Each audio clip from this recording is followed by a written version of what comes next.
खुशी हजार सही गम जुदा नहीं होता, गरीब जितनी भी पीले नशा नहीं होता। कैसे यार?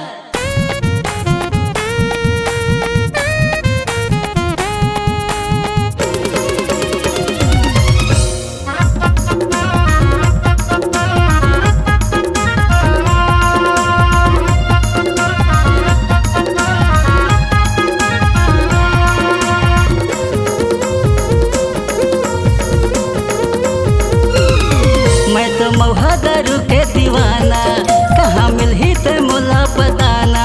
मैं तो महुआ दारू के दीवाना, कहाँ मिलही ते मोला बताना। अरे चट्टी हम मजा नहीं आवे जी। काबर जी? नशा कम है यार। अच्छा।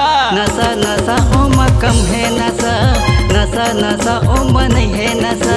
नशा ओम कम है नशा।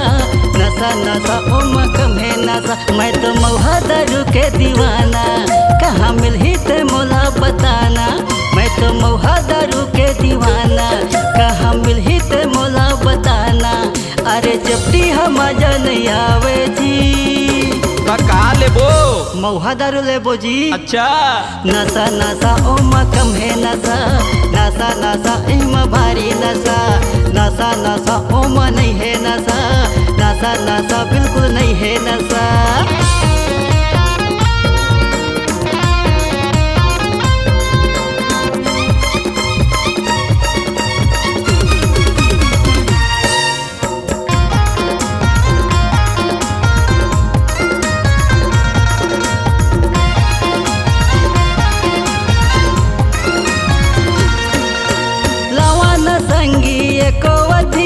मैं तो खावा हूँ जी बकरा हड्डी। आओ मांगा लेबो पोटी गड़ी, मार लेबो तह थोड़ी थोड़ी।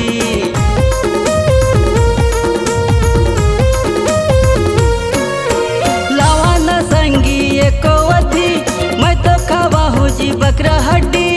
आओ मांगा लेबो पोटी गड़ी, मार लेबो तह थोड़ी थोड़ी।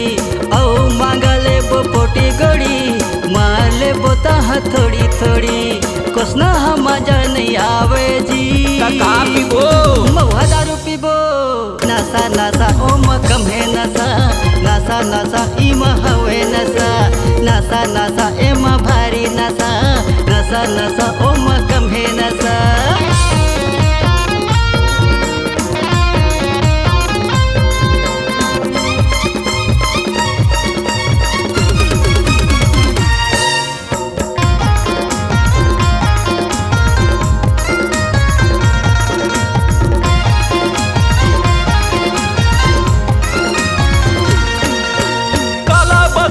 जी मैं तंगवारी घूमत रही थी यहाँ आप कारी। पियत कभू हमन पकड़ा गे, डंडा पर ही जी हमला भारी।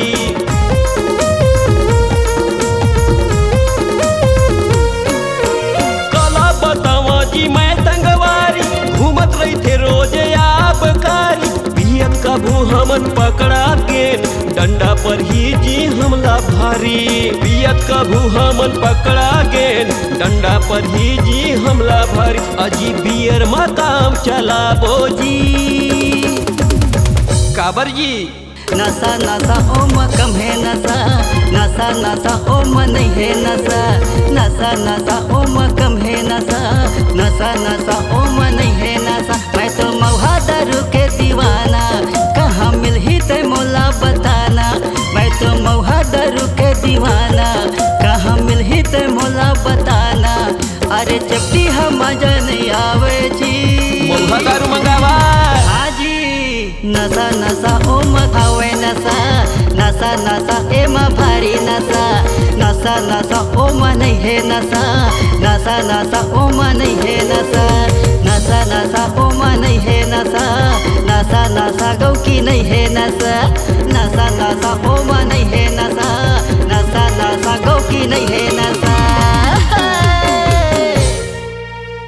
अगर आप अपनी आवाज को एक नया आयाम देना चाहते हैं तो चले आइए मल्टी ट्रैक डिजिटल रिकॉर्डिंग के लिए संपर्क करें HK म्यूजिक कंपनी, कोटा डबरी, चांपा, छत्तीसगढ़। मोबाइल नंबर है 9329238487 और 8085380339।